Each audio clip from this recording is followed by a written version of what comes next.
بامیانو کې بوتان راوتی و بوتان افغانستان کې نه طالبانو چې بوتان مات کل به نظمونه جوړول او نظمونو کې به داوي ملت ته ابراهیم یما بوتان به ماتوم په ملت او په مذهب د جناب حضرت ابراهیم علیه السلام مبارک یم وې څنګه چې جناب حضرت ابراهیم علیه السلام مبارک بوتان مات کړي دک کرنګي وي مونږ هم دغه په طریقې او په ملت یو مونږ هم بوتان ماتو ان شاء الله ولسمه پاره کې براشي جناب حضرت ابراهیم علیه السلام مبارک بوتان مات کړي یو ځل دای میلې لاړو د مشرکان او جناب حضرت ابراهیم علیه السلام مبارک کلی کې پاتې د ته ویره ده که نه چې میلې ته لاړ شو د ورته انی سقیم وی زه بیمار یم معنا څه یعنی ستاسو د دې عمل نه بیمار یم ستاسو سره نسم چې کله هغوی میلې ته لاړل جناب حضرت ابراهیم علیه السلام مبارک ورته بتخانې ته راغو او تبر ورسره و تبر بس را باندې کې پې اټول بوتانې ولټکو سترې کل او غټ بوت ته پکې دا تبر دې سټ ته واچولو چې هغوی کور ته راغل او عبادت ته پاره راغل چې وی کتل ټول ټکو سترې پراتو نو به وی فقالو سمعنا فتى يذكرهم يقال له ابراهيم وی دلته کې یو کس ته یو ځوان ده هغه ته ابراهیم نوم اخیستلی شي مبارک وی دا به هغه کړي وي ټول جناب حضرت ابراهیم علیه السلام مبارک پسې راغل او جناب حضرت ابراهیم علیه السلام مبارک ته وی دا تا کړي دي هغه وفرمیل بل فعله کبیرهم هذا وی د دې غټ نه مو تپوسو کوي که نه مخکې نه الله پاک جل شانه د شرکیات رد فرمائی او په دنیا کې په هغه لویو شخصیاتو کې چې د شرک رد کړی ده په هغې کې یو جناب حضرت ابراهیم علیه السلام مبارک هم ده چې دا یو داسې مبارک شخصیت ته چې هر چا ځان ته نسبت کړی ده یهودیانو ویلی دي چې دا زموږ د ډلې نه ده عیسایانو ویلی دي دا زموږ د ډلې نه ده او مشرکانو وی دا زموږ د ډلې نه ده او دا وجه دا ده چې جناب حضرت ابراهیم علیه السلام مبارک یو لوی شخصیت په دنیا کې خو لیکن د دې ټولو فرقو الله پاک جل شانه رد فرمایلی ده او قرآن کریم کې فرمایلی دي ما کان ابراهیم یهودیا ولا نصرانیا ولکن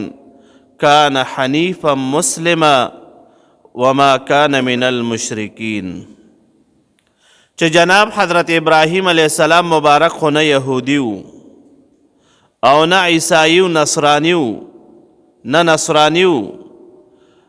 او لیکن هغه صحیح مسلمانو او نه مشرکو چې دا خلک ځان ته نسبت کوي خو لیکن دې مبارک شخصیت دا شرک ډېر سخت رد کړی ده دا په یو داسې خاندان کې پیدا و چې د پلار مسلمان نه و ازر نوم یې و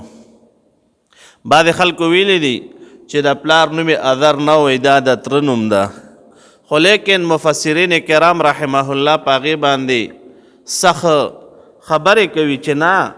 قرآن کریم کې الله پاک جل شانه فرمایي وَإِذْ قَالَ إِبْرَاهِيمُ لِأَبِيهِ آذَرَ کله چې جناب حضرت ابراهیم علیه السلام مبارک او فرمایل خپل پلار ته چې څوک آذر چا ویلي دا د تره زوی ده او یو دوه روایات ته جناب صحابه کرام رضوان الله تعالی علیهم اجمعین نه نقل کوي د هغوی په روایاتو سره خو علما کرام فرمایي هغه سندن ډېر ضعیف دي نو هغه روایات د قرآن کریم مقابله نشي کولی ضعیف دي او قرآن کریم پلار ته آذر نوم ذکر کړی ده نو صحیح وینا دا ده چې د پلار نوم آذر و او د نورو دوو روایاتو کې تاریخ نوم راغلی ده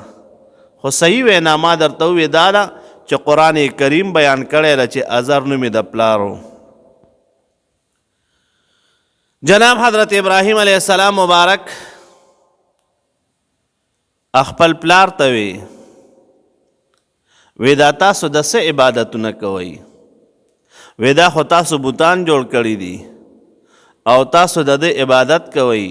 دا خو څه نشي کولی. د جناب حضرت ابراهیم علیه السلام مبارک په زمانه کې بادشاه او نمرود او د د پلار د نمرود قریبي سړی وزیر یا وزیر ارسه چې هغه ورته وی لکه ګوره بادشاه به خبر شي. جناب حضرت ابراهیم علیه السلام مبارک خو موحد شخصیت و وی چې هر څوک خبرېږي بوتان څه نشي کولی. حتی که نمرود خبر شو، علماء کرام فرمایی د پلار به د بوتانو کار کولو. نو یو ځل جناب حضرت ابراهیم علیه السلام مبارک لویر کل وی لاړ شه او دا بازار کې خرڅ کا. جناب حضرت ابراهیم علیه السلام مبارک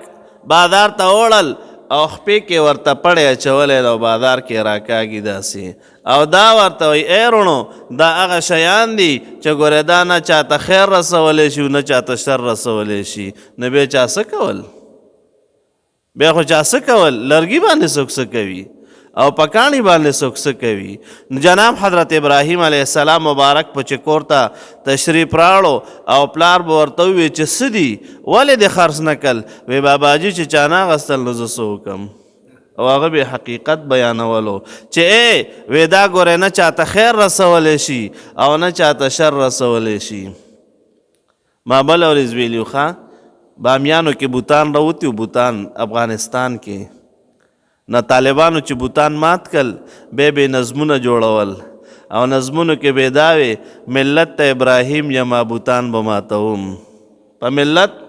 او په مذهب د جناب حضرت ابراهیم علیه السلام مبارک یم. وی څنګه چې جناب حضرت ابراهیم علیه السلام مبارک بوتان مات کړي دک رنګې وی مونږ هم د هغه په طریقې او په ملت یو مونږ به هم بوتان ماتو. انشاءالله ولسمې پارې کې به راشي جناب حضرت ابراهیم علیه السلام مبارک بوتان مات کړي. یو ځل دی میلې له لاړو دا مشرکان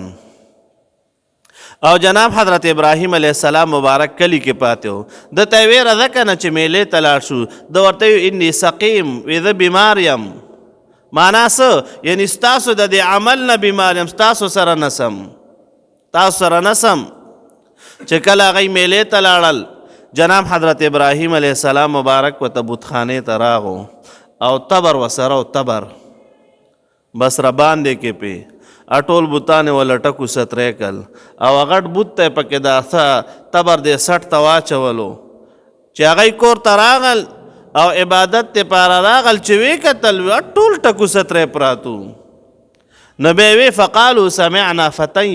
یذکرهم یقال له ابراهیم. وی دلته کې یو کس ته یو ځوان ده هغه ته ابراهیم نوم اخیستلی شي مبارک. وی دا به هغه کړي وي. ټول جناب حضرت ابراهیم علیه السلام مبارک پسې راغل او جناب حضرت ابراهیم علیه السلام مبارک ته وی دا تا کړي دي؟ هغه وفرمیل بل فعله کبیرهم هذا. وی د دې غټ نه مو تپوس کوي که نه؟ هغه څه کولی شول؟ ثم نکسوا علی رؤوسهم لقد علمت ما هؤلاء ينطقون. سرونه یې ټیټ کړل. وی دا خو خبرې نشي کولی. هغوی ته یې ظالمانو بوتان در سره خبرې نشي کولی، عبادات یې کوئ، خیر و شر به درته سره ورسوي، دا خو خپله ځان نشي بچ کولی. جناب حضرت ابراهیم علیه السلام مبارک لوی قربانی ویر کا. نمرود امر وکړو وی لاړ شئ جناب حضرت ابراهیم علیه السلام مبارک په اور کې واچوئ. علماء کرام فرمایي 6 میاشتې خشاک را جمع کړي وو او داسې اور یې بل کړی و چې د هغې د پاسه به ګورې مارغه نشو تېرېدی. مارغه څومره په هوا کې تېرېږي، نه د هغې تاو به ورته رسېدو دومره اور چې 6 میاشتې یو ټول قوم خشاک را جمع کړي. نه به څه خشاک وي که نه؟ او جناب حضرت ابراهیم علیه السلام مبارک دغه ټیم کې اور ته اچولو پرشتې ورله راغې، د باران پرشته راغه، د سیلۍ پرشته راغه او جناب حضرت ابراهیم علیه السلام مبارک ته وایي وی صاحب مونږ ته څه امر کوي؟ جناب حضرت ابراهیم علیه السلام مبارک ورته فرمایي وی خدای پاک جل شانه راستولی کو په خپل رغلی وی سه مونږ خو حاضری کړی ده وی اما الیک فلا وی تا ته به حاجت نشته. رونو څوک قسم ده چا کې چې د دین د قربانۍ شوق وي کنه او چا کې د ایمان بشاشت راشي د ایمان خوند زړه ته ورسي والله کو هغه د ټوپک نه د اور نه د چا د دمکۍ نه وډار شي. جناب حضرت ابراهیم علیه السلام مبارک اور تلاړو او چاته نه به تاسو کو وې سیب تاسو په عمر کې خوشاله ورځې کمې وي وی هغه ورځې چې کمې مې په اور کې تیرې کړې دي. علماء کرام فرمای کم لرګې کم بوټه چې پاغه اور کې استعمال شوی نو جناب حضرت ابراهیم علیه السلام مبارک چې اور تلاړو هغه بوټي پاغه اور کې هغه مې ونیولې وه د سیو بوټی او سیوی نیولی و د امرود بوټی او امرود یې نیولی و کیله وه پرس که کیله یې نیولې وه کیلې بوټی خو څوک نه خو هسې پرس که یادوم چې کم بوټی د میوې استعمال شوی الوچا ارس هغه میوه په هغه اور کې هغه نیولې ده. دا ولې رڼو د خدای پاک جل شانه دپاره من کان لله کان الله له څوک چې د الله جل شانه شي نو الله پاک جل شانه ګورې به د هغه امداد کوي.